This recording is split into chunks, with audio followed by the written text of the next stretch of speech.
Hello, today I'm going to talk about a couple of different things here. I'm going to be talking about controlling your turnouts or switches.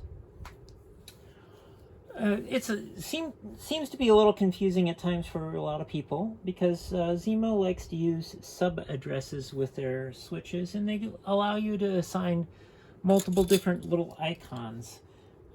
In the manual, let's start with the most important thing. To start with, simple turnout control, and this is right on page 13 of the for the MX32.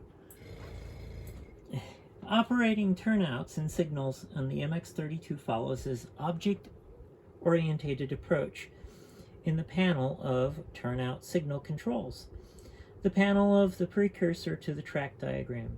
The individual object is operated by pressing the corresponding function key.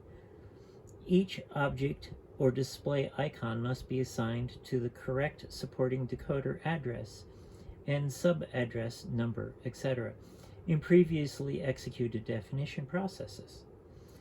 So what they're trying to basically say is they allow each object, aka in this particular case a switch, to also have a sub-address. And I've created and include, generally speaking, and make available a decoder or controlling your turnouts documentation, which explains that the Zimo address or the standard US address would be like, for example, switch 1. The Zimo address is 1, and then the sub-address for 1 or switch 1 would be 0. That chart continues on. Switch 2 equals the primary address of 1 with the sub-address of 2. And then for 3, it is 1 and 2. To bring up our panel, what we want to do is use the W key from the loco mode. Now I have locomotive number 3 selected. It doesn't matter which locomotive I happen to be on. I could go to this locomotive or this locomotive. That doesn't really matter. What I need to do to bring up and control my switch is press the W key. And this is the W key. I press the W key, and then I can press any one of the number keys or function keys to access the corresponding switch. In this particular case, this is switch 1. And as I hit 1, you see it changes positions. And this nice little icon comes up. Now I set that up based off of, I just literally pulled this off of the layout to show this video. So in the manual, it basically says numeric keys 1 through 9 operate the visible icons, and then 18 fields of the sample panel are pre-assigned, the accessory decoders, and they start with 1, and then to go to the next variation. So this is basically 1 through 9. So to go up to 10, I just hit the, let me see, they just say shift key. So I just use the scroll button, or the scroll on the side, the big one, on the side, to move to the next panel. So this allows me to go up to, I think it's 24 of it. Let's go back to 1.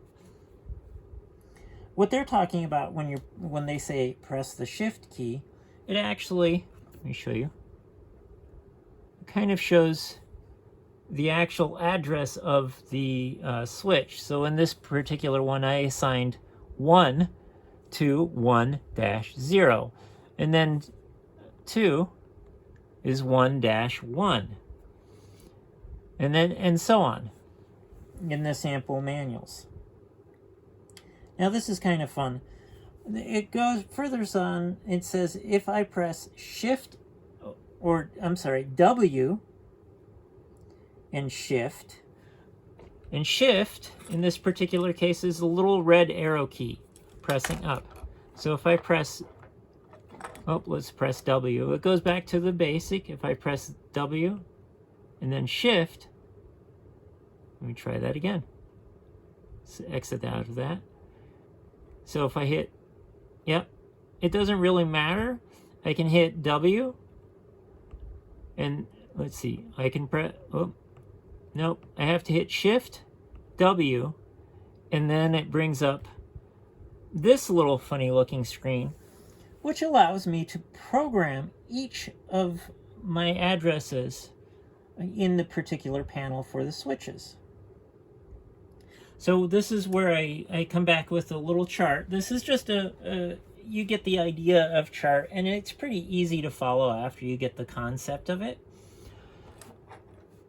So what I would want to do is, if I want to shift it, I can change my icon using, but I want to scroll down. And so DCC address is 1. And then I go over. And at this point, I can use my little arrow or my little scroll key to change that address, which is this one on top. Or I can just punch in the number, and then I go over to the next one. And if I want it to be 2 or 1, I could just punch in the number. Again, I can use either the scroll, the little scroll on top of the big scroll, or I can just punch in the number. But since this is 1, 1, or 1, 0, I'm just going to leave it alone. A couple of other fun things, though. If I want to change my icon, let's see, this indicates whether it's regular, or let me see if that's what it actually defines as. It can go into defining further of what those are. Also, the manual does that. But if I want to change my icon, I can just change it using my little little scroll key. And then, as it says up here, this would allow me to scroll horizontally. E for escape in this case, or W to save it. So if I'm happy with my programming, all I need to do is hit save for W, or save. And then to exit out of the panel, I hit W again. So to go back into my panel, I want to switch my switch. Oh, now I messed up my programming, so now I got to go fix it. So let's go back into review that really quick again. W, 1, and then W for save. And now my switch works again. So that's really all there is to it. It's actually very simple. It's a little confusing at first. The main thing is understanding that sequencing. Again, for 1 through 3, and it upgrades, I'm sorry, 1 through 4, it upgrades each one. So you have a possible of 4 sub addresses for the 4 first switches. You can do other weird things, like you can actually also use the sub addresses to pair switches. You do some really neat things with this using the sub address. But the simplistic aspect is US switch 1 is 1, 0.